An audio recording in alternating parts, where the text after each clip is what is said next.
Petit disclaimer avant que cet épisode ne commence, on voulait simplement vous prévenir que le son sature parfois un tout petit peu. Évidemment, c'était notre première, les réglages n'étaient pas parfaits, on va évidemment tâcher de s'améliorer par la suite. Dans tous les cas, on considère que ça ne dérange pas forcément pour écouter le contenu, mais on voulait simplement vous avertir que, on l'avait remarqué, que ce n'est pas optimal, mais que ça va changer à l'avenir. Mais dans tous les cas, on vous souhaite bien sûr une belle découverte et une bonne écoute.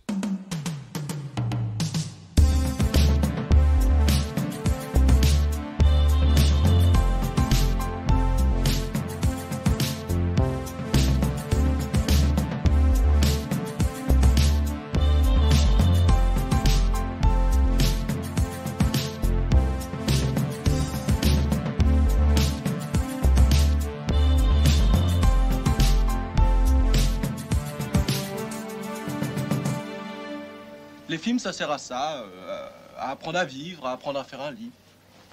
Ça enregistre ? Ouais. Bon allez les enfants, on se met en rang ? Allez, C'est l'heure de la deuxième non. d'ouvert pour inventaire. montez l'angoisse.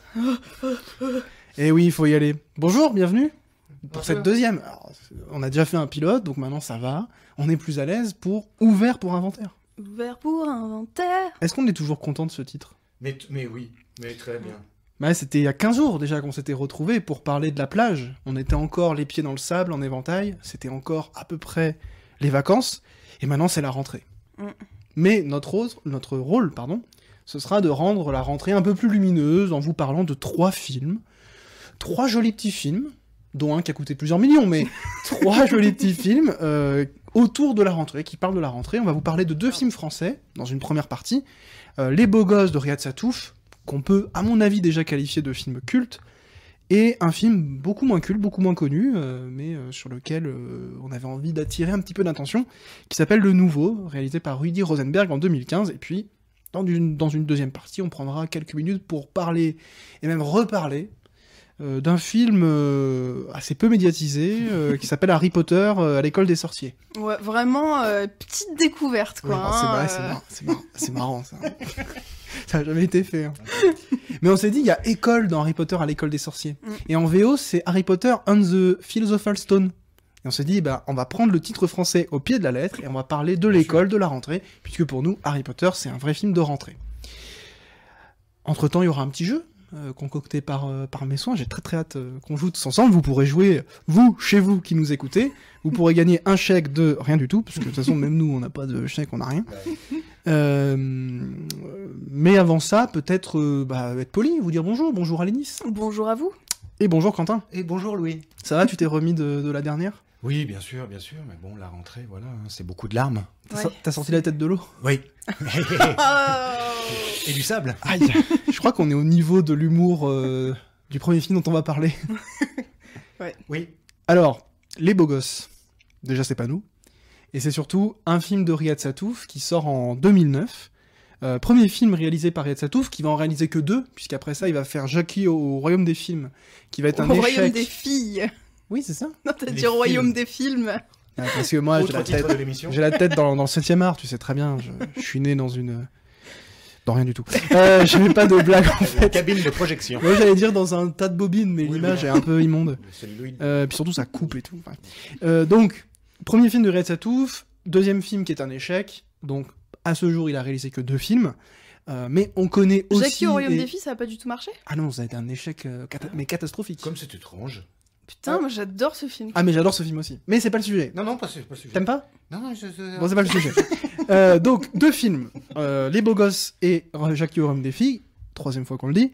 Mais on connaît surtout Riyad Sattouf pour son travail d'auteur de bande dessinée. BDiste, ouais, tout à fait. Donc parmi lesquels, dans son travail, il a réalisé des séries qui sont devenues cultes, comme L'Arabe du futur, qui est une autobiographie en bande dessinée où il parle de son enfance, et Esther, enfin Ouais, les cahiers d'Esther. Les carnets ou les cahiers Les cahiers, je crois.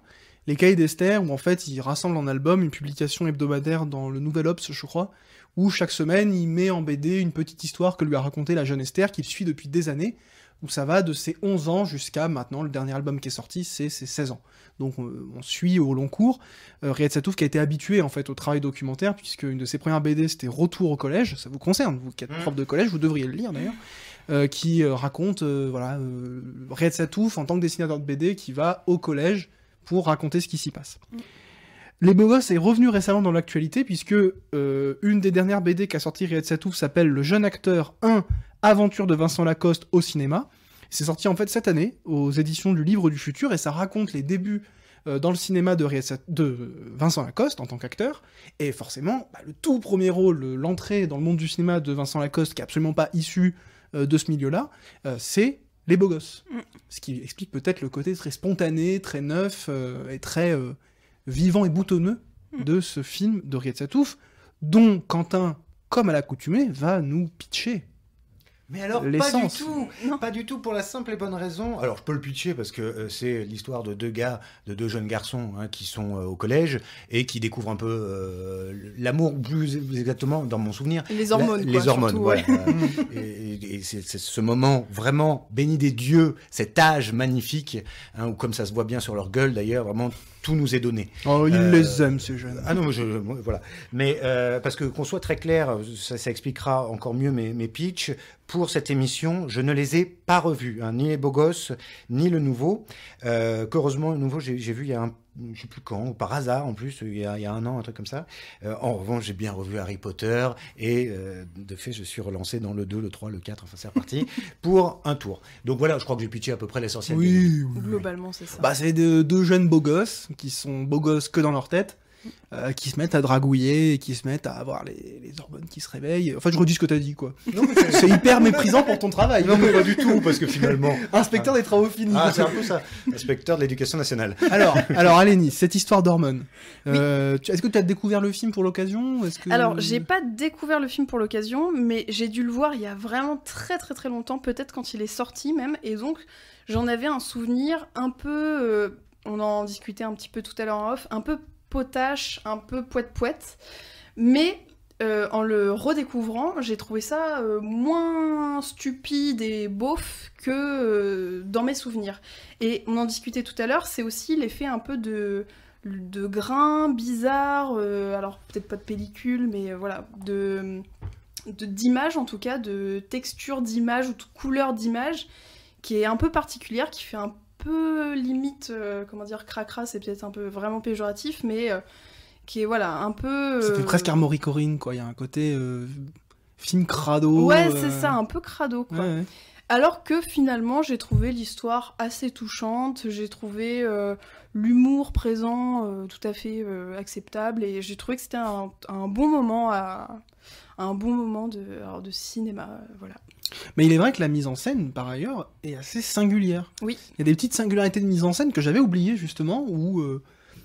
un exemple, le personnage de Vincent Lacoste, qui s'appelle Hervé dans le film, roule une puissante galoche à la fille qu'il a séduite, et on a une espèce de point de vue subjectif de la fille, qui du coup fait un plan, ce qu'on appellerait un plan courte focale, c'est-à-dire penser au podcast de Norman, quoi. C'est ce qu'on appelle le fisheye, où tout à coup la caméra filme un angle hyper large, ce qui fait que quand on filme de près, ça déforme les visages. Et on a ce plan hyper étrange de Vincent Lacoste dont on devine un bout de joue qui remue sous l'effet de la langue en train de le sonder. Et il y a plein de petites exubérances comme ça, qui à la revoyure, effectivement, pouvaient faire penser à l'époque à une espèce de super grave ou d'American Pie à la française, alors qu'en fait, c'est déjà un film de Riyad Satouf, et on est beaucoup plus du côté de la BD, en fait. Oui, complètement, ouais. Et d'ailleurs, c'est un point commun que j'aurais très envie de mettre en lumière avec le nouveau, c'est le refus du réalisme. Mais qui est un refus à la fois ténu et forcené. C'est-à-dire qu'on a l'impression au premier abord qu'il y a un truc où on pose notre caméra et puis on va filmer un jeune dans son environnement le plus naturel, mais alors qu'en fait, c'est un film qui est complètement... à la fois irréaliste et puis en plus hyper loufoque en fait. On est même sur un enchaînement de scénettes qui vont quasiment jusqu'à l'absurde. Je pense à la scène du suicide du prof par exemple, où les deux compères, Hervé et son pote, repèrent un couple qui commence à se déshabiller en face, ils commencent à se masturber en les regardant, et en fait les personnes qui sont en train de copuler ont une réaction, se mettent à hurler en direction de la fenêtre, donc eux se disent merde, on a été repérés, on est foutus, ouais. Ils vont venir nous chercher. Et donc ils commencent à se mettre à la fenêtre pour s'excuser, et là, un cadavre passe devant leur fenêtre, et on comprend en fait que quelqu'un a sauté par la fenêtre, et donc que depuis le début, les personnes qui réagissaient à quelqu'un qui était sur le point de sauter, et pas du tout à eux. On a pas Et mal de Leur gags. réaction hyper juvénile de se dire ah c'est bon, on n'ira pas en prison, genre on est sauvés alors qu'ils viennent de voir un mec se défenestrer devant eux, c'est voilà. C'est Moi, rigolo. j'imagine là une planche de BD Ouais. avec une chute Mm. qu'on pourrait lire dans le Fluide glacial quasiment. Il y a un peu cette. Et d'ailleurs, Riyad Satouf a écrit dans Fluide glacial, il publiait notamment Pascal Brutal, qui est une de ses premières séries qui avait fonctionné. Donc, on a cet esprit extrêmement, je prends le terme loufoque, mais qu'on s'entende bien, c'est pas un film complètement barré visuellement, etc. On est plutôt terre à terre visuellement. Les costumes sont travaillés pour être exubérants, mais en même temps, c'est des tenues d'ados, c'est des gueules d'ados. Mais dans la narration, dans les gags et dans l'enchaînement des scénettes, il y a quelque chose que je rapprocherais de la BD, comme si c'était un collage de petits souvenirs de l'adolescence, et on sait très bien que ces souvenirs souvent sont déformés, et ça devient une espèce de conglomérat de scènes assez absurdes en fait. Et je sais pas, par exemple, Quentin, toi qui n'as pas revu le film, est-ce que c'est le souvenir que ça t'avait laissé ou... Alors non, ça ne m'avait Ah, pas vous auriez laissé. vu sa tête. Ça ne m'avait pas laissé ce souvenir. Non, mais là, il faut que tout le monde me pardonne par avance parce que je vais être extrêmement méchant, de façon assez gratuite probablement d'ailleurs. Dans mon souvenir, parce que si je l'avais revu, j'aurais probablement des choses bien plus intéressantes à dire, mais dans mon souvenir, je n'ai pas aimé. Et je dirais que ce film-là, et d'ailleurs aussi le suivant, ont cette faculté hallucinante de me dégoûter. Voilà. Alors probablement parce que donc évidemment le réalisateur est pas idiot, appeler le film Les Beaux Gosses alors que c'est de laidron absolu. Ça Alors, on se permet de dire ça parce que Vincent Lacoste, en plus, est devenu beau gosse, donc... Enfin, attendez, j'ai la couverture des cahiers Bah, du je cinéma. pense que Quentin se serait permis quoi qu'il arrive. Fais voir la couverture. J'ai la couverture des cahiers du cinéma non. de juin 2022 parce que Quand même, non. ils ont consacré un grand entretien à Vincent Lacoste. Bah, s'il en faut bien qu'il y ait des gens. Oh, Déjà tu- personne non, ne mais- lit les cahiers, donc autant Mais que t'es chier, il est fasse- beau gosse. Regarde, là, il a du charme, non? Non, alors, ce qui est bien, c'est qu'en vieillissant, effectivement, il ressemble davantage à un acteur des années 70 qu'à un acteur Oui. des années 2020. Tout à Donc ça, c'est tout à son crédit. En revanche, jusqu'à récemment, il faut quand même dire qu'il n'a pas été gâté par la nature, que ce film, et en fait, ça a eu une incidence terrible sur moi, c'est que pendant très longtemps, j'ai gardé cette image de cette espèce de dégueulasse juvénile qui roule des pelles à sa main pour s'entraîner ou je sais plus quoi, de la bave, les odeurs, tout, tu vois, tout ce qu'il y a dans l'adolescent, tout ce qu'il y a d'atroce dans l'adolescent, ça a été incarné par Vincent Lacoste, et à la limite son petit copain, mais son petit copain n'a pas fait la même carrière.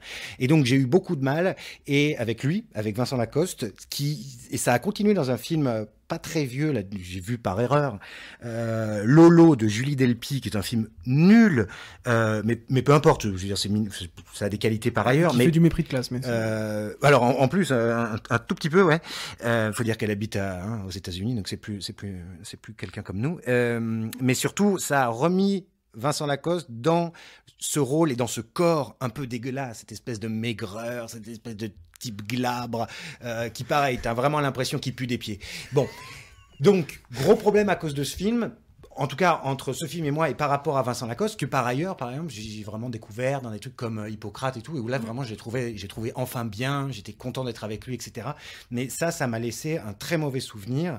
Donc, c'est à peu près tout ce que je peux en dire. D'accord. Bah oui, mais moi, ce que je trouve intéressant, c'est que tu mets en lumière des éléments que le film exacerbe. Le premier plan du film, c'est quand même un très gros plan, presque un insert, sur deux bouches adolescentes Oh, ouais. couronnées de boutons en train de se rouler une pelle complètement Monstrueuse. exubérante. Enfin, ça dégouline. C'est dégueu. Mais le film travaille disons, cette saleté adolescente qui est montrée de un peut-être comme un passage obligé. Alors, on peut se doucher, hein. Hervé ne se douche pas, certes. Mais où à un moment donné, le corps se dérègle. Ouais. Et où on est...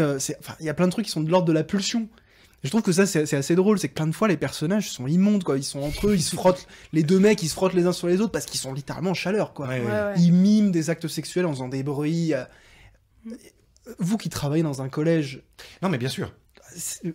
Alors je dis pas qu'il faut absolument le filmer pour le filmer, mais il y a quelque chose de peut-être un petit peu attendrissant parce que tout à coup, cette dégueulasserie que tu décris, qui serait peut-être la situation, le passage obligé de l'adolescence, Riyad Satouf, il le filme à la fois avec une forme de douceur et Oui, oui. mais sans complaisance. Tout à fait. C'est-à-dire qu'il y a des moments, ça reste juste des gros cons, quoi. Ouais, ouais. il en fait pas un portrait idyllique non plus. Non, mais effectivement, nous qui travaillons dans des collèges, on voit bien. Alors, en plus, cette injustice, quand même, alors, elle n'est pas valable à 100%, mais c'est-à-dire que les garçons sont vraiment crades, alors que les filles sont quand même beaucoup moins, la plupart du temps, au collège. Elles vivent leur adolescence autrement, quand même, heureusement. Mais c'est vrai, peut-être, parce que j'ai une certaine conception du cinéma et qu'il y a des moments où, tout simplement, j'aime beaucoup plus les enfants de La Nuit du Chasseur, on en parlait tout à l'heure, parce que je l'ai revu là récemment, qui sont beaux, et même quand ils sont sales, enfin, c'est les films de studio aussi, mais même quand ils sont sales, ils sont encore beaux. Moi, j'aime bien les enfants comme ça. Là, ils ont trop de boutons, ils sentent trop mauvais. En revanche, énorme qualité pour le film, c'est-à-dire d'arriver à nous faire sentir les odeurs, alors qu'on n'est pas dans le cinéma olfactif. Ah bah c'est synesthésique là, oui. Oui, c'est absolument ça. Et ça, c'est aussi, comment dire, une différence entre Les Beaux Gosses et le second film dont on va parler.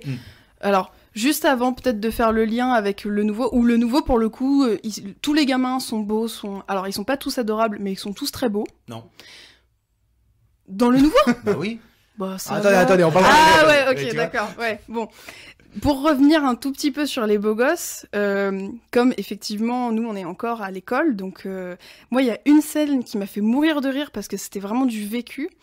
Hervé vient de rouler sa première galoche à sa copine, son copain est hyper jaloux et veut qu'il lui explique tout, il lui explique en cours, et pour vraiment bien lui montrer, il lui fout son doigt dans la bouche et il tourne pour montrer le roulement, et t'as le prof qui se retourne et t'as juste les deux crétins qui sont là avec le doigt dans la bouche, et je vous jure que c'est un peu du vécu en fait. Parfois quand t'es prof, tu te retournes et tu tombes sur des scènes que tu comprends pas, c'est sorti du contexte, donc j'ai trouvé le film assez attachant parce que, enfin, par ces biais-là, cet humour-là, et effectivement des gamins qui peuvent être crados, qui peuvent être cons, parce que là, je veux ça, mais quand même qui te sortent des dingueries ou qui sont attachants par certains aspects.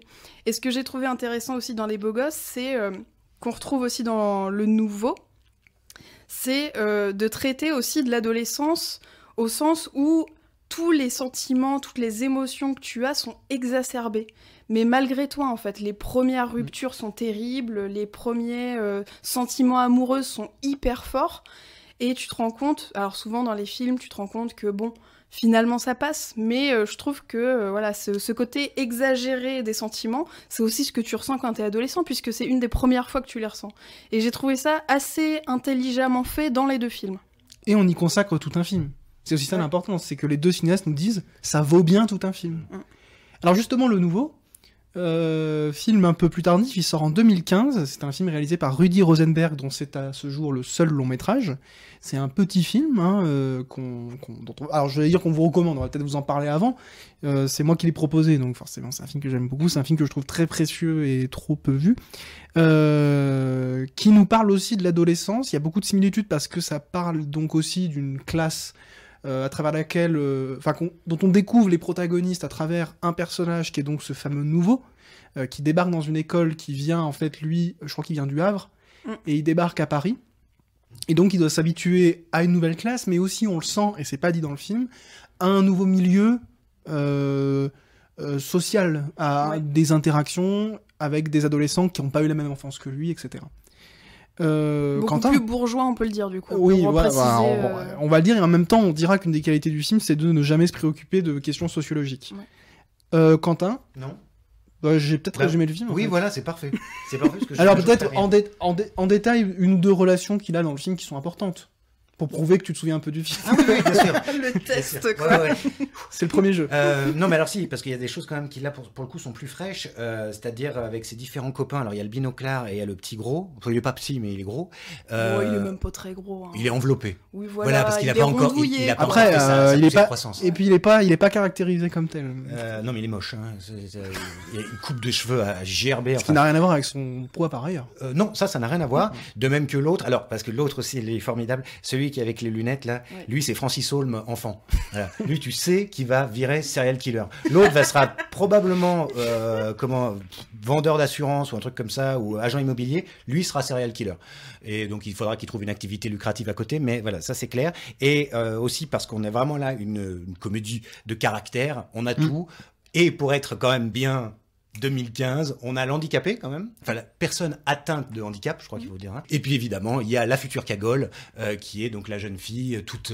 Oh, la future cagole, t'es Non. si méchant. Alors voyez le film parce que pour moi c'est pas ça. Hein. La petite fille mignonne, magnifique, habillée probablement en Prada ou je Qui ne vient sais quoi. d'arriver en France parce qu'elle est en fait suédoise. Ukrainienne, je crois. Non, hollandaise. Hollandaise. Je me souviens plus. Bon. Ouais. Elle vient d'arriver en France. Ah merde, tiens. j'avais Et donc, pas ça. comme le nouveau, elle est aussi en train de s'intégrer. Ah oui. Alors elle est en train de s'intégrer aussi en tant qu'étrangère, parce qu'en plus on voit dans le film que elle doit a du faire mal. un exposé, mais elle a du mal à parler français, Oui, etc. oui, c'est Et vrai. donc leur amitié va aussi se nouer à partir de ça. Ouais. Ah oui, j'avais oublié, tiens, la nationalité.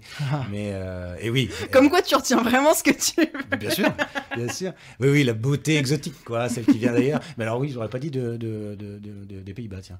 Je sais plus, mais elle vient. Un pays de l'Est, ouais, mais je saurais plus dire. Donc pas les Pays-Bas alors. Bah. Si c'est un pays de l'Est. T'es Non, prof, mais je sais t'es plus. prof de géo. Ouais, ouais, mais attends, je touche ma vie. Non, je sais plus non plus. Tu vois, j'avais même oublié qu'elle avait un accent. C'est à dire comme Et le film alors a marqué. Quentin, Oui. tu te souviens un peu de ce film? Qu'est-ce que tu te souviens? Alors, on a pitché machin, mais qu'est-ce que tu te souviens de ce que t'as pu ressentir, penser C'est dans ce film qu'il y a Boubil, là, je sais pas quoi. Oui. Ouais, Ouais. Max Boublil. Alors je me souviens que par exemple, alors que par habitude j'aurais plutôt eu envie de le défoncer, je le trouvais plutôt chouette comme personnage. Tout à fait. Ça c'est vrai. Ouais, ouais. Alors là, Euh, c'est une des grandes qualités du film, c'est d'avoir rendu Max Boublil attachant. Voilà, Et exactement. sympathique. Ouais. Ouais. Et franchement, ça c'est émouvant parce qu'on se rend compte à quel point on peut être quand même, pardonnez-moi l'expression, un gros connard, c'est-à-dire qu'on juge assez vite les gens, on les classe et puis on en Ce que tu fais pas du tout. Hein. Ce que je ne fais pas du tout, bien entendu. Et là, c'est vrai que ça, sans me pousser à aller regarder l'intégralité de sa filmographie, j'ai trouvé vraiment bien dans ce rôle de quoi, de grand frère, non, de Alors, on Le sait demi, pas le trop, demi, je crois. l'oncle, je crois que c'est L'oncle, l'oncle. il me semble l'oncle, que c'est voilà. l'oncle. L'oncle du nouveau. un peu raté, un peu voilà, bon, glandeur, Ouais. mais qui est de bons conseils, qui est resté un peu dans l'enfance. Voilà, c'est une sorte de Peter Pan. Allez hop. Donc ça, oui, ça bien, ça bien, c'est tout. Et le reste, pas bien. Ben, le reste, moins de souvenirs, à part cette petite tête un peu tête à claque quand même de ce nouveau qui est quand même beau garçon et tout. Oui, mais qui est pas une tête à claque dans son comportement, disons. Non, mais il existe, C'est déjà trop.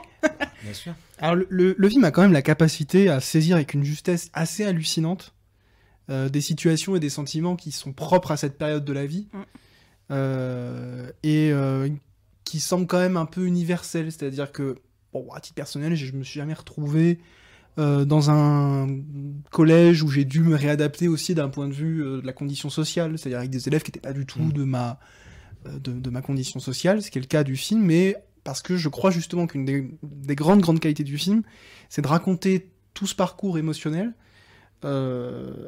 sans jamais, j'allais dire tomber dans la sociologie, mais sans jamais même faire de la sociologie, en fait. Ce qui compte, c'est toujours les personnages, ce qu'ils vivent, et ce qu'à travers eux, nous, en tant que spectateurs, on va vivre et on va non seulement comprendre et peut-être même se rappeler de l'adolescence. Ce qui fait du coup que le film est extrêmement cruel, par exemple. En même temps, Mais parce que les gamins sont voilà, cruels. c'est ça, parce que les enfants sont cruels. en Mais il y a fait. des situations qui sont dures à regarder. Ouais. Et il y a quand même un truc assez incroyable dans la manière de travailler avec les acteurs, de travailler la justesse des situations. Un truc qui m'a marqué, par exemple, c'est comment le film va capter des trucs qui émanent du corps des ados. Et on parlait du côté hormones dans les beaux gosses, et là c'est plus au niveau des relations entre enfants. Par exemple, les ta gueule qui éructent presque comme des onomatopées. Et en fait, quand tu travailles avec des enfants et des jeunes, ou même quand tu te souviens de toi, c'est vrai que les ta gueule... Bon, je vais pas insulter parce qu'après on va être censuré, mais... C'est les ta gueule, fils de pute, des trucs comme ça. Bon, on va pas censurer. Ferme ta chatte, qui a remplacé beaucoup le ta gueule. Oh là là. Qu'on Mais entend beaucoup par chez nous. ça éructe comme un onomatopée. Bien sûr. Ça devient une ponctuation. Oui, oui. Et bon, moi je vais pas me dédouaner, j'ai fait partie d'enfants qui ont sans doute sorti des onomatopées de ce genre. Et je trouve que le film le fait avec une justesse assez incroyable, sans pour autant ni être sociologique, ni même être naturaliste, ou avoir des velléités naturalistes, parce que de manière moins exacerbée que les beaux gosses, on reste dans quelque chose d'au fond très enfantin, et puis un peu, alors pas loufoque, mais c'est un film. C'est un film de fiction.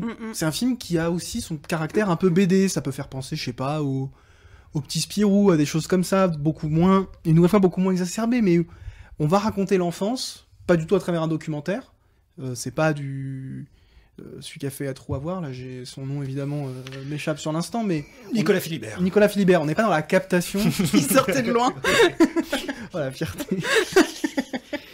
Si je devais le ramener à un autre film qui fait ce même travail de filmer l'enfance avec justesse sans réalisme forcené, ce serait L'Argent de poche de Truffaut, qui est à mon avis un des plus beaux films faits sur l'enfance, et Truffaut n'est jamais aussi intéressant que quand il filme des enfants, il est beaucoup plus intéressant en tout cas que quand il filme des bourgeois vieillissants. Calme-toi. Et pour le coup, L'Argent de poche, c'est un film qui est un petit peu ce que je mettrais un peu sous le même sous la même égide, parce que c'est un film qui déroule ce qu'il a déroulé, et puis tout à coup, il y a un enfant qui tombe du haut d'un immeuble, il arrive en bas, il fait... Grégory, il est tombé. Et il se relève et... Oui, et je l'ai pas vu. Et ça donne le ton du film où en fait, je crois même que c'est une scène qui est presque manifeste pour dire non mais ce n'est pas la vraie vie, c'est un regard sur l'enfance. Et je crois que c'est ce que fait Rudy Rosenberg. En fait, tout ça pour vous dire que en fait c'est un regard sur l'enfance. Et que ce qui me touche dans le film, c'est qu'il me semble que le regard de Rudy Rosenberg, il est à la fois très tendre, très juste et très honnête en fait. Et il édulcore pas ce qui, dans l'adolescence, peut être extrêmement cruel. Ah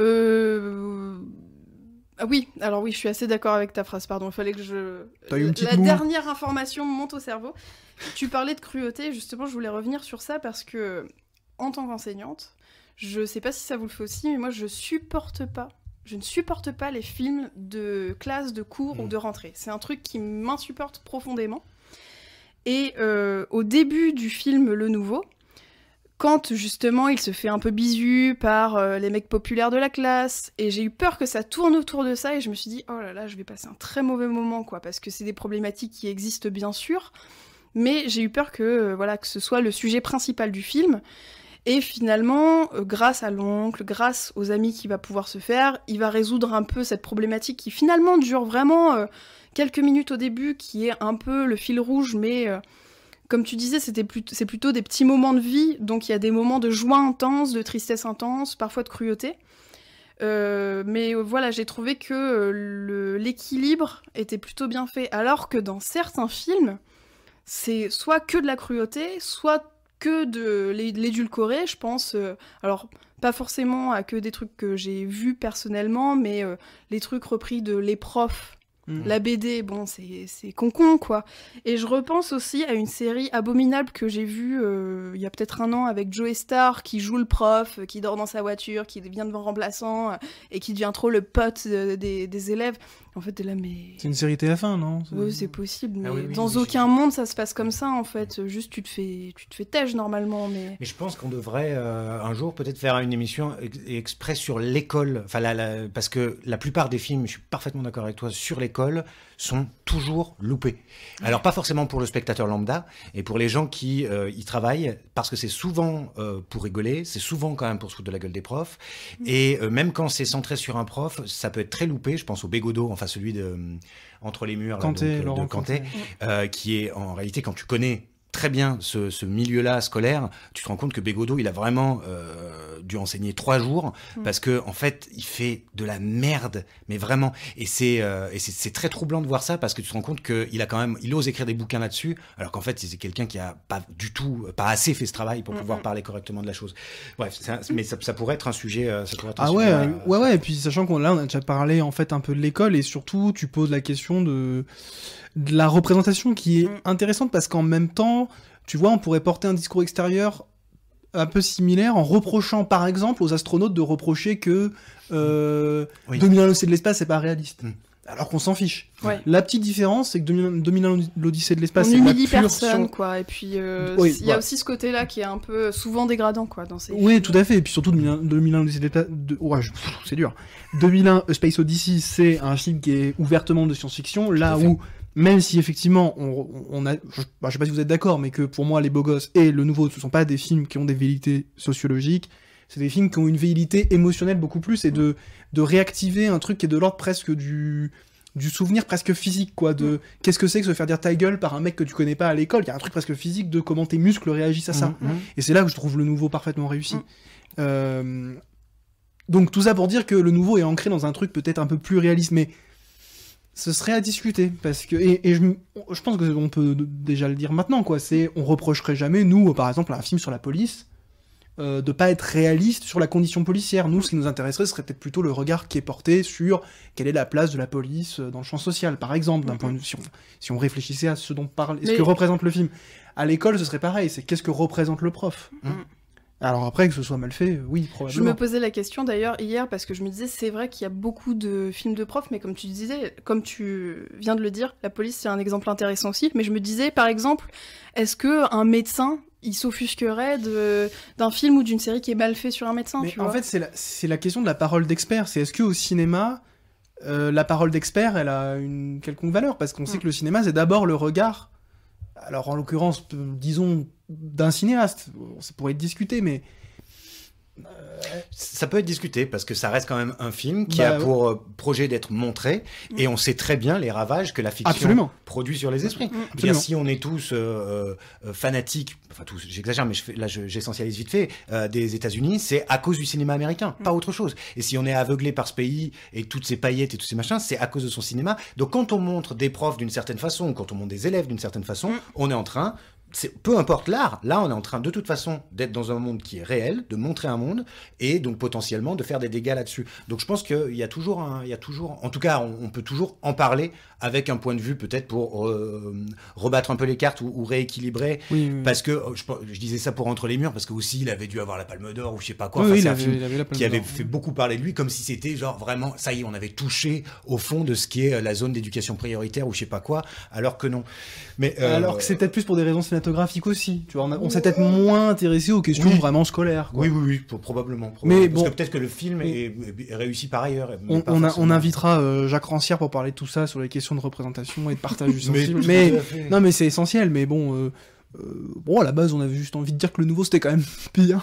Ouais, c'était. Alors, d'ailleurs, si si vous avez envie de regarder ce film, ne regardez pas l'affiche du film. L'affiche du film. Ni la bande-annonce d'ailleurs. Ah, j'ai pas vu la bande-annonce, mais vraiment, l'affiche, enfin...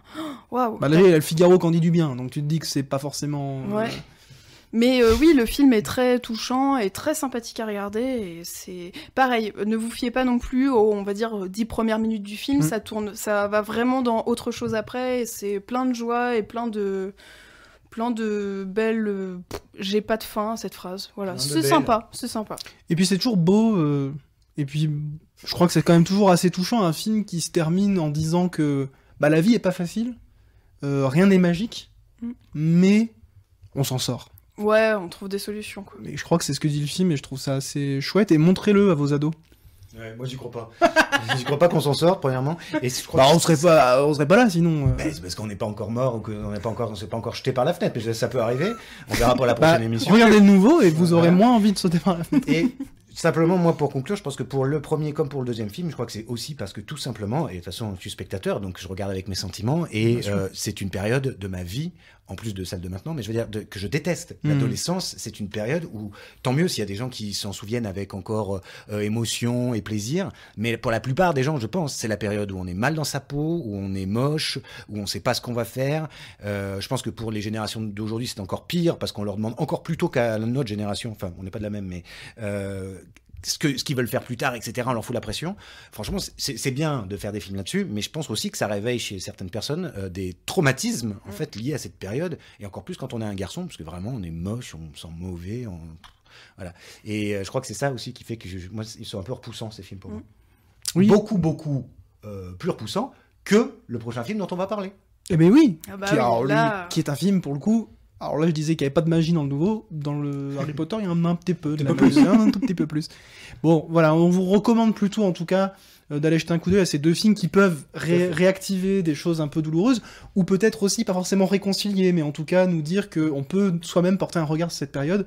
Et c'est des films qui, j'ai l'impression, quand même réveillent en tout cas des choses personnelles en chacun. Ouais. Il y a un truc un peu universel, au moins en France, parce qu'en plus c'est des films qui filment aussi un petit peu la France, malgré tout, et ce que c'est que la scolarité en France. Il y a des choses spécifiques que vous pouvez aller découvrir là où ils se trouvent, c'est-à-dire là où vous les trouvez. On fait une toute petite pause et on se retrouve juste après pour un petit jeu, et puis on parlera de Harry Potter à l'école des sorciers.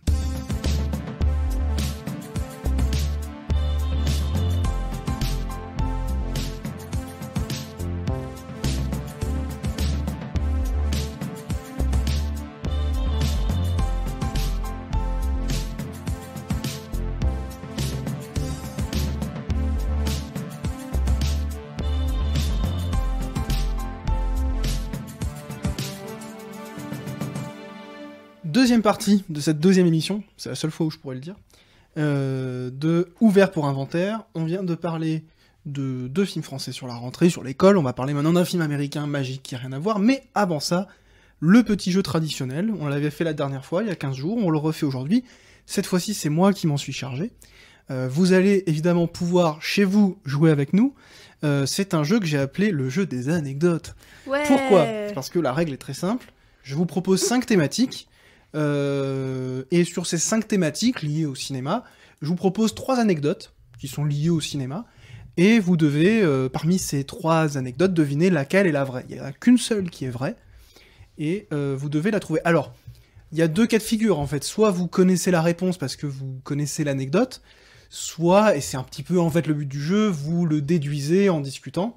Donc en fait, soit on fait des points, soit vous jouez ensemble.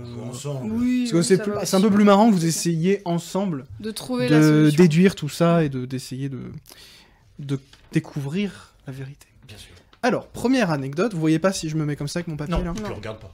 Alors, première anecdote, c'est une anecdote sur le thème du doublage. Alors, première anecdote, en version originale et donc en anglais, Homer Simpson et Bob l'éponge sont doublés par le même acteur.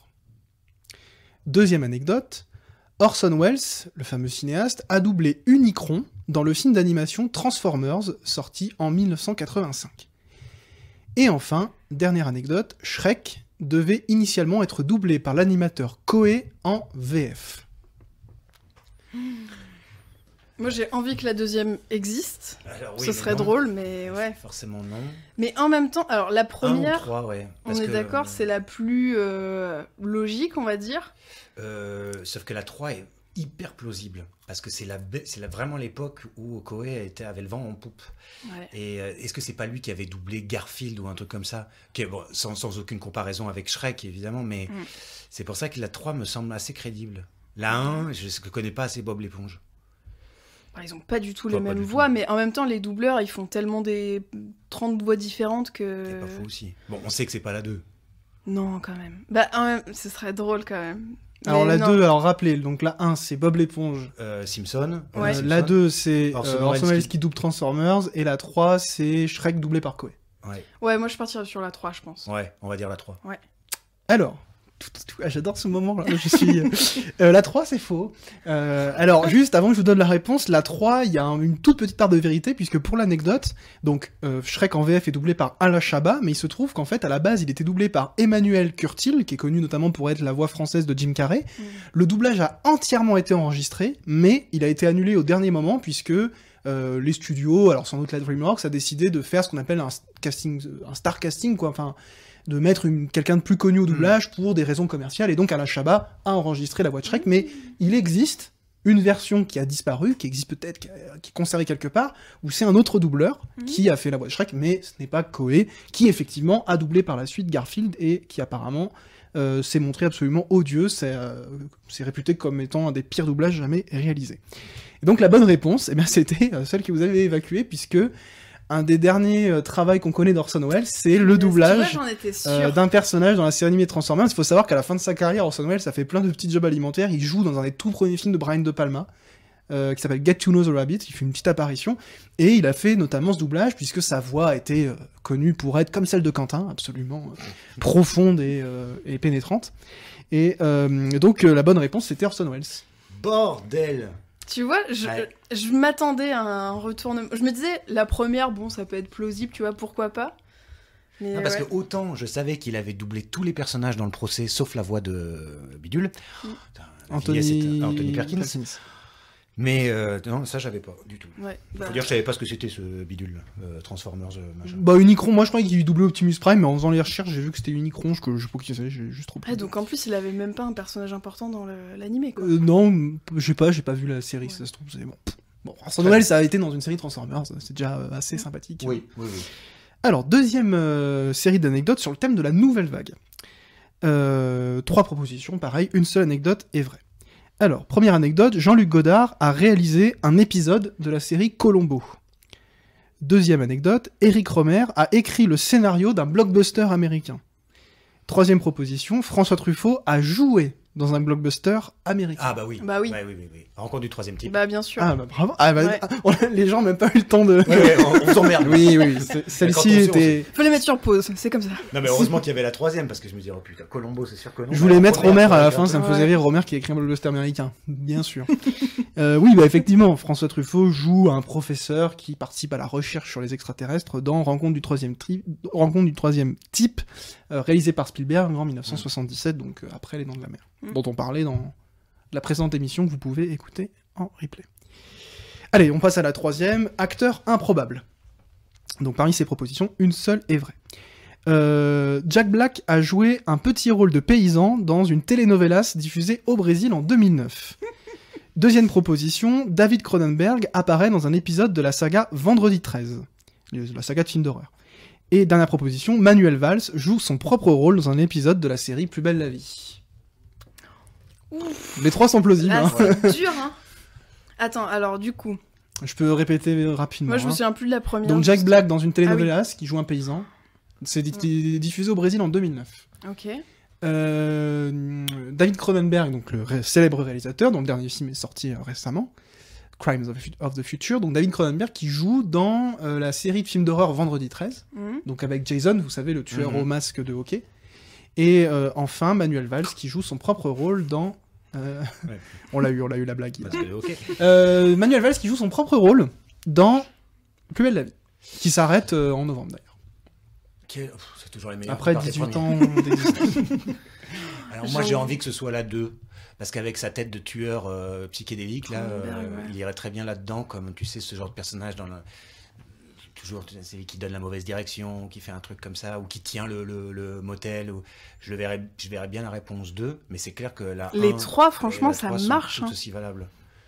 Les trois, ça marche carrément. Ah, bien. il faut Jack trancher. Black dans une telenovela à fond la caisse, quoi. Moi je sais pas ce que c'est une telenovela, alors c'est pas que j'ai envie de dire. C'est Plus belle la vie, oui, mais c'est les en- sitcoms en en Amérique du espagnol, Sud qui quoi, sont ouais. extrêmement populaires Ok. là-bas et c'est même beaucoup plus important que Plus belle la vie chez nous. Ouais.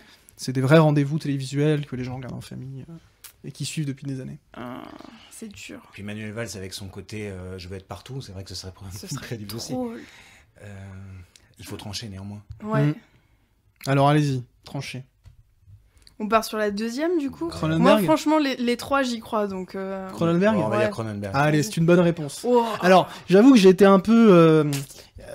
j'avais écrit, il apparaît dans un épisode parce qu'en fait, il fait plus une apparition qu'un vrai rôle. Il joue un tout petit rôle dans Jason X, qui est donc le 10e épisode de la saga, qui en fait a comme tagline Jason dans l'espace. C'est un film assez barré, réalisé par James Isaac en 2002, qui est un film qui... Attends, c'est déjà le 10e épisode et c'est en Ouais. 2002 Ouais. Ça a commencé quand, cette saga-là?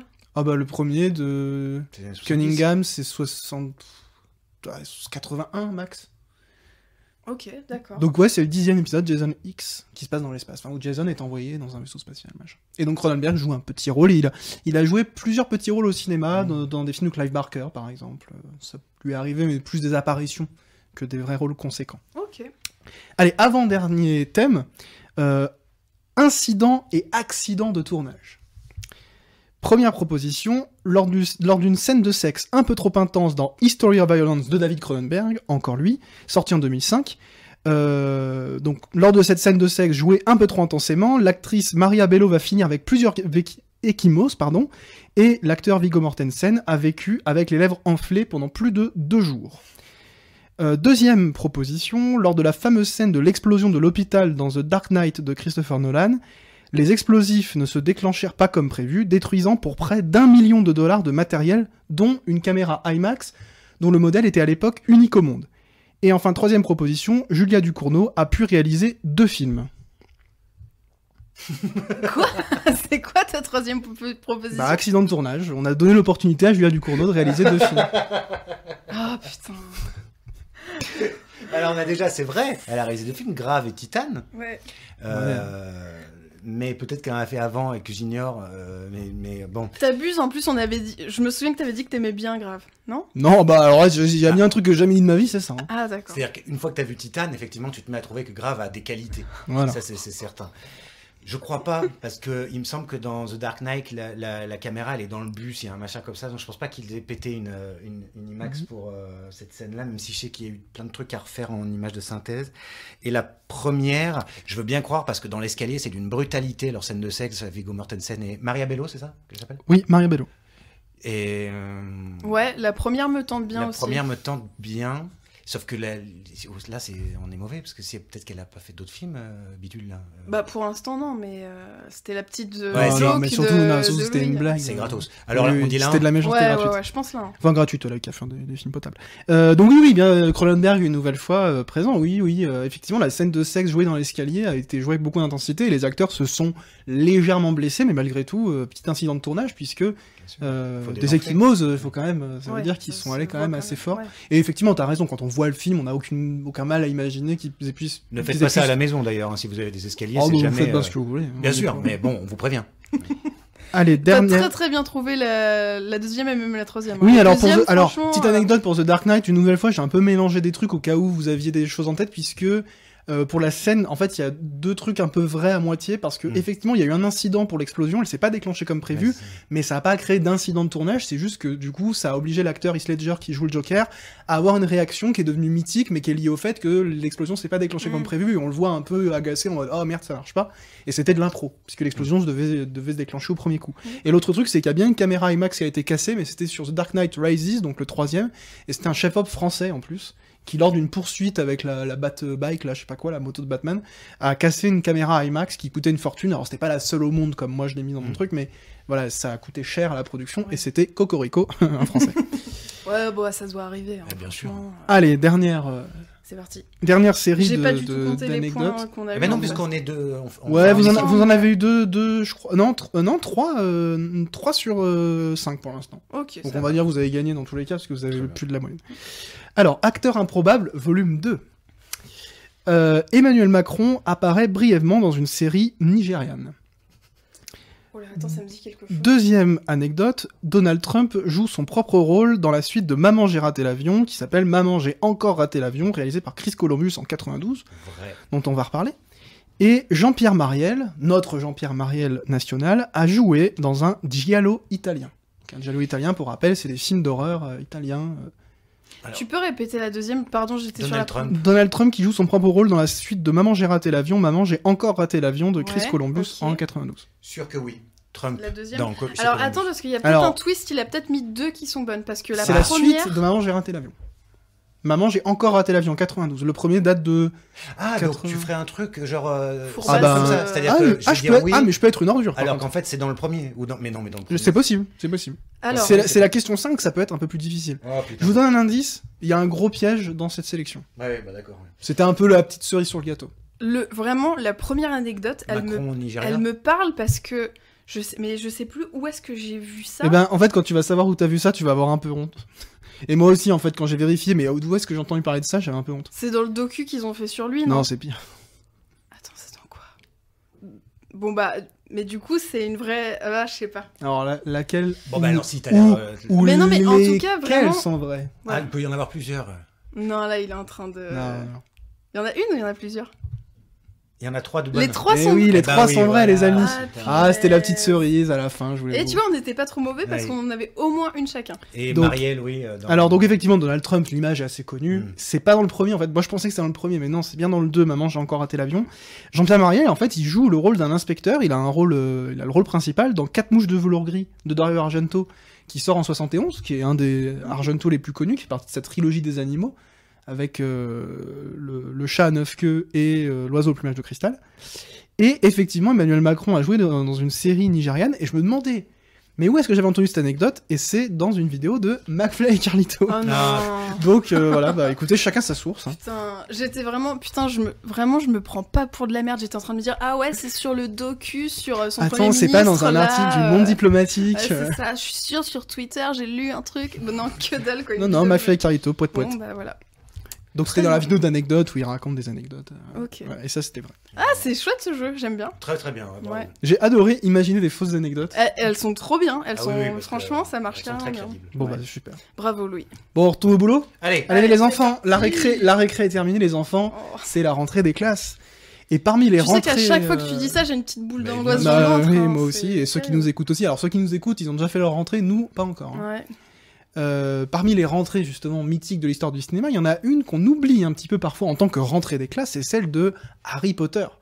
Puisque dans le premier volume réalisé par Chris Columbus en 2001, le même Chris Columbus de Maman j'ai raté l'avion, on en parlait, Harry Potter arrive à Poudlard, et il arrive à Poudlard par tout un ensemble de situations Magnifique. rocambolesques. Mm. Mais en fait, est-ce qu'on pense souvent à Harry Potter comme d'un film de rentrée des classes ? Alors, je vois ce que la question induit, et pourtant j'ai envie de répondre un petit peu oui, parce que, sauf erreur de ma part, en tout cas les 3 premiers, ceux-là je suis dans mon remarathon, les 3 premiers redémarrent toujours par c'est la rentrée. Ouais. Puisqu'on recommence toujours dans son affreuse maison avec son oncle et sa tante là, qui sont terribles, et à chaque fois il faut retourner à Poudlard, et contrairement à nous et à la plupart des enfants, lui il est très content d'y retourner, parce que c'est ça sa vraie maison. Et d'ailleurs, nous on aimerait être enseignants là-bas, même s'il fallait dormir sur place, plutôt qu'enseignants là où nous sommes. Mais attention, on ne sait jamais si le rectorat nous écoute. En tout cas, donc, mais oui, là c'est sa première rentrée, parce que c'est la première fois qu'il y fout les pieds, qu'il faut passer par le train, savoir comment prendre le train. Acheter les fournitures. Tout Ouais. ça. Ah oui, il y a l'achat des fournitures, C'est bien sûr. incroyable. Bah, il y a tout le processus Eh oui, oui, c'est oui. la fin des vacances, Ouais. il reçoit la lettre de rentrée, Mm. il va acheter les fournitures, il fait sa rentrée, il a les premiers cours, il a son carnet de correspondance, ses premières heures de colle. Et ses rencontres, puisqu'évidemment, il Oui. connaît personne. Oui, c'est Mhm. vrai. C'est vrai. Et c'est ce qui crée quand même, c'est vrai, une situation de départ, puisqu'ensuite on sait qu'on va se les garder pendant des années et des années, qui est quand même, c'est assez rafraîchissant. Et c'est une bonne manière d'oublier que la rentrée, c'est quand même un sale moment. Ouais. En fait, il faut se fermer les yeux et se dire que la rentrée, ça va être comme dans Comme Harry Potter. Poudlard. Ouais. Et en plus, tu disais, bon, la rentrée, c'est rarement un beau moment. Pour avoir été en internat pendant 3 ans au lycée, j'adorais être à l'internat et j'adorais être au lycée. Tu Ah vois. oui. Alors, j'étais pas à Poudlard, hein, on reste tranquille, mais vraiment, c'était un bon moment, quoi. C'était un bon... En rentrant des vacances, j'étais contente d'y aller. Ah oui. Donc, parfois, il peut y avoir des bons souvenirs Bon, tant d'école mieux. aussi. Hein. Alors, c'est Ouais, une bonne ouais. nouvelle, ça. Oui. Quentin, c'est comment vrai. tu pitcherais le premier Harry Potter, parce que il a à la fois ce privilège et cette responsabilité d'être le premier. Mm. On rappelle quand même que ça adapte ce qui à l'époque est déjà un best-seller Mm. de J.K. Rowling avant qu'elle se fasse cancel, qui est extrêmement populaire et dont le film est attendu. Oui. Et on se dit, alors je dis on, mais moi en 2001 j'avais 4 ans, donc je me disais rien du tout, mais quand on revoit un petit peu le contexte de sortie, on comprend très bien qu'il y a un enjeu, qui est l'enjeu de toutes les adaptations de best-sellers, c'est-à-dire, mais comment on va réussir à mettre en image cet univers complètement fou, et surtout, comment on va condenser un livre qui, bon, malgré le fait que ce soit un livre pour enfants, fait quand même presque 300 pages, Oui, il y a oui. beaucoup de personnages, beaucoup de sous-intrigues. Alors, comment tu pitcherais ce premier film qui est là pour installer un univers, mais qui aussi est déjà là pour raconter une histoire qui est celle de la pierre philosophale? Bah, je sais pas comment je m'y prendrais. Parce que le problème avec ces séries-là, c'est que très vite, quand même, les épisodes se mélangent les uns avec les autres. Alors, moi, je dois quand même avouer une chose, c'est que jusqu'à l'année dernière, je crois, ou peut-être maxi il y a 2 ans, je n'avais pas vu une seule image d'Harry Potter. Alors là, c'est le... Oui, Ouais, tout à fait. carrément. Et La folie. pour préciser quand même, parce qu'à cette table, je suis le plus vieux. C'est-à-dire que j'ai pas loin de 10 ans de plus que chacun d'entre vous, hein, Ouais. à une vache près. Et voilà, bon, probablement par snobisme, hein, je voulais pas voir ça. J'ai été forcé par ma femme et depuis, donc, bon, bah, j'ai tout vu. Alors ce premier, oui, bah, c'est le passage, on découvre, c'est ça, c'est comme pour un roman, hein, c'est-à-dire qu'il faut découvrir tout le monde. Les affreux de la famille qui ont récupéré ce pauvre Harry qui n'a plus de parents. On se demande vraiment quel lien de famille... Enfin, on sait quel lien de famille ils sont censés avoir, mais bon, c'est des ordures. Plutôt du nord de l'Angleterre. Enfin, on s'en fout. Et puis ensuite, donc... Oui, parce que là, je sais pas trop où tu vas avec ça. Non, c'est autant pour moi. Donc, et puis ensuite, c'est arrivé, et je sais même plus d'ailleurs quelle est l'intrigue de... Si, oui, c'est parce que c'est la pierre, tu l'as dit à cause du titre, Oui, on anglais. oublie trop souvent Mais que en fait, le premier, il est quasiment, il se finit, il boucle quasiment. C'est-à-dire Oui, qu'il oui. aurait pu ne pas avoir de suite. C'est ça. C'est un film qui se termine quasiment. D'ailleurs, il doit être très long, parce que là, je les revois. 2 heures, pas loin de 2h15, je crois. Ouais. Ouais. Pour un film pour enfants, c'est long quand même. Ouais, ben, pour adultes aussi. J'ai Moi, pas le franchement, là, souvenir que j'ai ce de la soit peine à aussi le long. revoir en ce Ouais. moment. Mais c'est- enfant, on est beaucoup plus tolérant à la longueur. Hein. Non, c'est Enfant, fou. tu peux passer une après-midi entière devant Tom et Jerry. Maintenant, tu vois 2 épisodes d'affilée, tu fais oui, bon. j'ai Oui, compris, quoi. oui. Après, c'est quand même assez magique. Je sais pas donc comment je peux le pitcher, mais il faut reconnaître Bah, que... t'as donné un peu. Voilà, Voilà. c'est un enfant abandonné. Il a une cicatrice parce qu'il a survécu au plus grand méchant de l'univers Oui, des c'est ça. magiciens. Donc déjà, ça se pose là. Ouais. Tout le monde le Vol connaît. de- Enfin, faut pas dire son nom. C'est l'élu, quoi. Oui, c'est quand même aussi le truc par rapport à la rentrée qui donne, même s'il lui arrive plein de bricoles, beaucoup plus que les autres, puisque à peu près à chaque épisode, il est menacé de mort. Il a quand même un bol de dingue, c'est que il a une street credibility direct. En tout cas auprès des adultes, parce qu'après il y a les méchants de chez Serpentaire, salauds. Mais Serpentard, oui, excusez-moi, je confonds avec l'animal. Non, Serpentaire, c'est dans le nord. Oui, pas... et puis il y a aussi ceux qui, enfin bref, qu'on trouve en Afrique, mais bref, c'est vrai qu'il est tout à fait. Ça fuse. Tout le monde, voilà, l'attend. Tout le monde, les adultes le protègent quand même globalement tous. Oui. Il a une relation privilégiée avec les professeurs. Ça, c'est quand même un gros plus. Hein. Oui, il sort pas de nulle part, quoi. Voilà. C'est pas le petit nouveau. Ah, c'est pas un no-name, attention. C'est une vraie personnalité du monde, mais d'un monde qu'il découvre en même temps que le spectateur. Et c'est là où ça en fait un vrai film pour enfants déjà.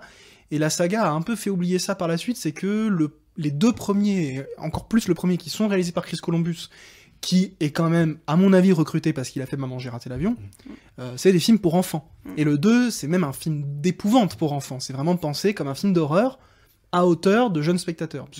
Pour beaucoup, je pense que c'est un premier... Pour le coup, alors, tu vois, moi et je sais pas, toi, Lénis, mais je les découvre quand ils sortent. Donc le 2, quand je le découvre, j'ai allé peut-être 7 ans. Ouais. C'est hyper impressionnant. Le basilic, les araignées, ça fait de l'effet quand même. On et en puis avait les déjà voix parlé, qui chuchotent. On en avait déjà parlé ensemble lors un autre truc qui n'a pas encore été diffusé et qui le sera peut-être pas, mais moi c'est Le Prisonnier d'Azkaban que j'avais vu au cinéma et j'avais flippé mes gros morts mais pendant des nuits et des nuits avec le... Waouh, au secours, le loup-garou. Et les détraqueurs, comment ça s'appelle, c'est ça? Les détracteurs, non, ça c'est ceux qui nous écoutent, les détraqueurs. Les détraqueurs qui font quand même très peur. Ah ouais, le 4, je trouve, je sais plus si c'est le 3 ou le 4. Le 3, celui de Quaron qui est le meilleur d'ailleurs. Bah oui, c'est le meilleur, bon, incontestablement. Avec Gary Oldman qui joue. Mais je trouve qu'il y a un... Tu vois, Ah, j'ai pas le mot, c'est con ça, parce que je vous fais le geste. Un shift, un changement. Ouais, c'est ça. Une bascule. On va dire une bascule. Je l'ai eu. Qui est hyper intense quand t'es enfant, parce que tu commences à grandir, et bref, voilà.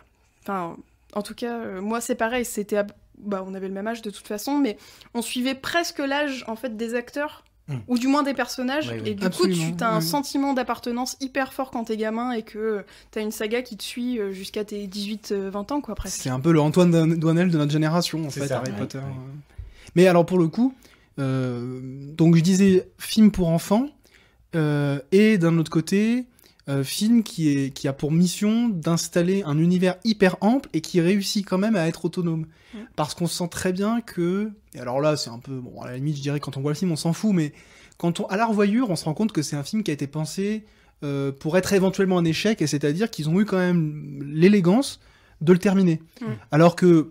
On pourrait citer d'autres films, comme, je sais pas, Eragon, par exemple, qui adapte un autre best-seller, mais qui se finit pas. Ça se finit sur une ouverture qui se dit « on va être une grande saga ». Donc, comme ça a été un beat complet, il n'y a pas eu de suite, et donc on reste sur notre fin. Alors que là, ça reste l'histoire de la pierre philosophale, et le film est terminé. Et ce qui ne sera plus le cas après, parce que le succès est tel, et le deuxième confirme ça, que ils savent qu'ils feront une saga complète quoi qu'il arrive. Mais ça reste un film plutôt autonome, qu'on peut montrer du coup à un enfant, je pense, assez jeune, qui fait déjà quand même assez peur. Hein, parce que alors, toi, du coup, si tu le découvres il y a 1 an, tu le découvres, t'as déjà 56 ans, un truc comme ça. Voilà, c'est ça. Donc tu t'es déjà aguerri. Ouais, voilà, j'ai moins peur. Quoi. T'es déjà fan de Instinct de survie, dont on a parlé la semaine dernière, qui est un film beaucoup plus violent. Et alors, en 2001, quand on voit ça, quand on a à la fin, notamment, bon, je spoil parce que tout le monde a vu, le professeur Tyrell, ouais, c'est ça. Le professeur qui enlève son ruban et il a Voldemort incrusté dans son crâne. C'est une image absolument terrifiante. Donc c'est quand même un film d'horreur qui a peut-être éveillé une génération au fantastique, à l'imaginaire et aussi au frisson. Latin également. Je crois que sans déconner, les gamins se sont inscrits en cours de latin avec Harry Potter, ça fait remonter les inscriptions. Prof de lettres classiques, là, ils étaient tout fou. Quoi. On va faire des botaniques. Alors ils étaient déçus évidemment parce qu'on n'apprend pas du tout ça, on apprend des déclinaisons pourries. Ouais, c'est clair. Donc, ouais, mais les déclinaisons, c'est un petit peu magique. Ah, c'est la vie, les déclinaisons. Puis, je trouve que, alors, pour faire un tout petit peu le lien avec les 2 premiers films dont on a un peu parlé, il y a aussi ce rapport aux autres, au groupe, qui est d'autant plus fort qu'ils sont séparés par maison. Et on a aussi ce trio hyper attachant, mais c'est peut-être aussi la nostalgie qui me fait dire ça. Mais finalement, à part Harry Potter, t'as quand même l'intello que tout le monde n'aime pas, parce qu'elle est un peu trop intello, et le rouquin qui vient d'une grande famille, pareil, qui est pas non plus la superstar du collège, quoi. Enfin, Et, Qui a même une vraie réputation pour le coup. Ouais. D'une famille plutôt pauvre, qui va subir le mépris de gens plus aisés. Ouais, c'est clair. Il y a un lien avec le nouveau. Alors ça, dans le nouveau, on l'a pas trop dit. T'as dit un petit peu que c'était une comédie de caractère. Et là où je suis d'accord avec toi, c'est qu'il y a un vrai travail qui est fait sur les archétypes que je trouve même assez élégant, assez fin, parce que par exemple, le personnage qui vit un handicap est jamais caractérisé comme tel. Ou en tout cas, c'est évacué très vite. Harry Potter a beaucoup joué là-dessus aussi, et on le comprend parce que ça reste une saga littéraire qui repose aussi sur, disons, des archétypes très construits. C'est même construit sur tout un tas de théories narratives du grand monomythe qui a servi pour Star Wars, aussi, des Anneaux. Qui est hérité d'un certain nombre de théories littéraires, en fait, qui viserait à établir la structure type du récit d'initiation, du récit initiatique que va vivre Harry Potter dans ce film, et puis a fortiori dans toute la saga. Mais du coup, ce que tu disais, c'est qu'il y a un vrai truc sur les archétypes, quoi. Ouais. Ça passe aussi, je pense, par le roman. Je veux dire, toute cette exploration du lore, j'ai pas l'autre mot, mais de l'univers Harry Potter est quand même vachement bien foutu, quoi. Mais... on est tout de suite dedans, alors que c'est quand même... Il y a un géant qui ouvre des portes avec son parapluie, il y a un mec qui a un autre mec sur son crâne. Le film parvient à rendre ça digeste. Ce qui est déjà une forme d'exploit, parce que... Ça aurait pu être catastrophique, ouais. C'est tout l'enjeu, en général, des premiers films d'une grande saga. Bon, écoutez, ce silence me fait dire qu'on a... Tout à fait. Sur Harry Potter, on avait juste envie de revenir dessus pour dire que c'était un film auquel on était attaché, puis tout simplement pour donner envie de le revoir, et puis le revoir peut-être sous l'angle de la rentrée, quoi. C'est un vrai film d'école, en fait. Vous avez vu, on a réussi à faire un lien entre Harry Potter et le nouveau. Ouais. Comme quoi. Et les beaux gosses. Parce que là, pour le coup, il y a des beaux gosses dans Harry Potter. Et il y a moins de boutons. Oui, c'est plus propre, camouflé, c'est clair.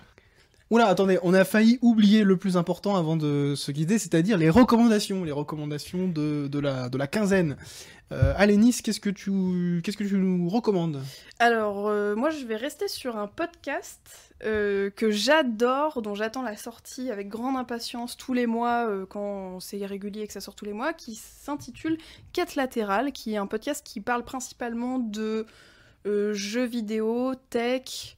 Et puis d'autres trucs autour de ça, ça a été les NFT quand c'était un peu la période, enfin voilà. Et qui est animé principalement, alors je vais peut-être oublier des gens, mais par Fibre Tigre, il y a souvent Lamua, Daz, alors moi je les connais plus tous les trois parce qu'ils jouent aussi un petit jeu de rôle qui s'appelle, un petit jeu de rôle, c'est juste un des plus gros en France, mais qui s'appelle Game of Roll, qui est très sympa à écouter aussi. Et donc voilà, Quête latérale, c'est vraiment très très chouette. Et si vous cherchez un podcast sympa autour, on va dire, des jeux vidéo, je vous le conseille chaleureusement. Merci Alénis. Alors vous écoutez ça quand vous écoutez pas Ouvert pour Inventaire. Ah bien sûr. Quentin, toi tu boudes. Oui, là je boude. J'ai pas du tout de recommandations. La prochaine fois, je suis sûr que j'en aurai, mais là, walou. T'as rien aimé pendant les vacances? Non, rien. C'est nul, c'est bientôt la fin, c'est pour Oui, ça. Oh non, dans tes yeux, il y avait... Oh non, mais regarde pas. Ah non, mais regarde pas, comme ça, je vais pleurer. J'ai pas pleuré devant le nouveau, je vais pas pleurer devant toi. Comme vous me le demandez, moi... je rigole. Alors, pareil. Moi, je vous recommande une série donc, qui n'est pas terminée au moment où je vous parle. Le dernier épisode sort...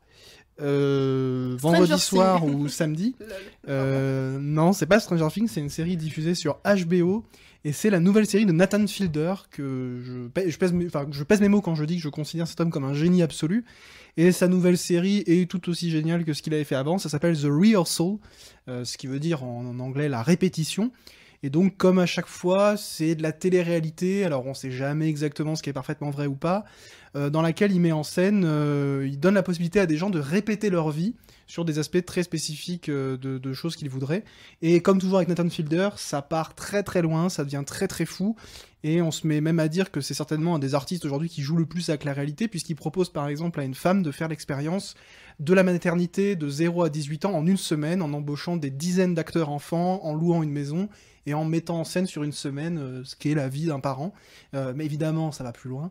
Et pour le premier épisode, il va par exemple jusqu'à reconstruire à l'identique un bar de New York dans un hangar pour faire répéter un moment important de la vie d'un type et pour explorer la moindre possibilité d'une possible interaction avec une tierce personne. Mais comme toujours, comme dit avec Nathan Fielder, ça va beaucoup trop loin.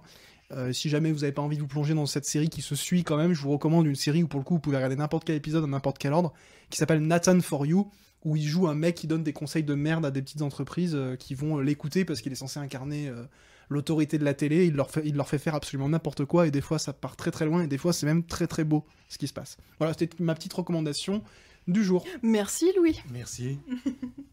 Bien écoutez, on a fait notre entrée.